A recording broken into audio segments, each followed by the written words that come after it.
என் பெயர் ரஞ்சனா. நான் ஹிந்து வித்யாலயா புளியூர்குச்சி பள்ளியில் 8ஆம் வகுப்பு படித்து வருகிறேன். எனது ஊர் தக்கலை அருகேயுள்ள முத்தலக்குறிச்சி கிராமமாகும்.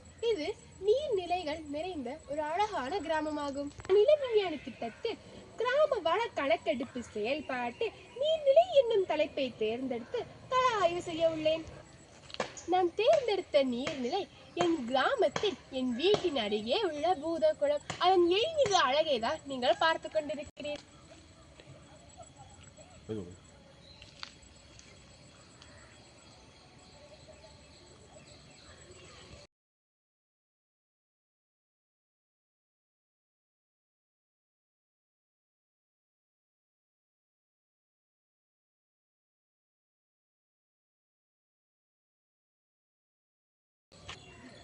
இது அளவில் மிக சிறிய குளம், ஆனால் ஒரு அழகான குளம். இக்குளத்தில் இப்பகுதியில் விவசாயம் அதிகமாக நடைபெற்றுக் கொண்டிருந்த போது இக்குளத்தின் தேவை அதிகமாக இருந்தது. தற்போது விவசாயம் குறைந்து விட்டாலும் மக்கள் குளிப்பதற்கும் ஆடு மாடுகளை குளிப்பாட்டுவதற்கும் இக்குளம் பயன்பட்டு வருகிறது. இக்குளத்திற்கு தேவையான நீர் பேச்சிப்பாறை அணையில் கால்வாய் மூலமாகவும் மழை நீர் மூலமாகவும் வருகிறது. தற்போது மழை பெய்து வருவதால் அழகாக நீர்நிலை காணப்படுகிறது.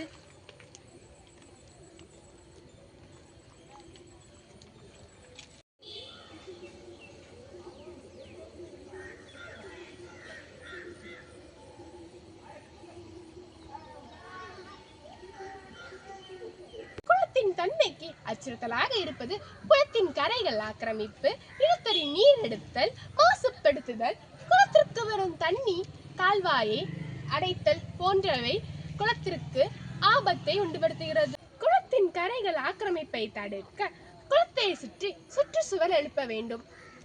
மாசு நீர் கலப்பதை தடுக்க கழிவு நீர் ஓடைகளை கட்ட வேண்டும். நீர்வரத்து கால்வாயில் தேவையற்ற அடைப்புகளை ஆக்கிரமிப்புகளை நீக்க வேண்டும். நீர் சீராக வர வேண்டும். இக்குளத்தை முறையாக பராமரித்தால் பல தலைமுறைகளை கண்ட இக்குளம் மீண்டும் பல தலைமுறைக்கு பயனுள்ளதாக இருக்கும் என்பதை நான் கூறிக்கொள்கிறேன். நன்றி.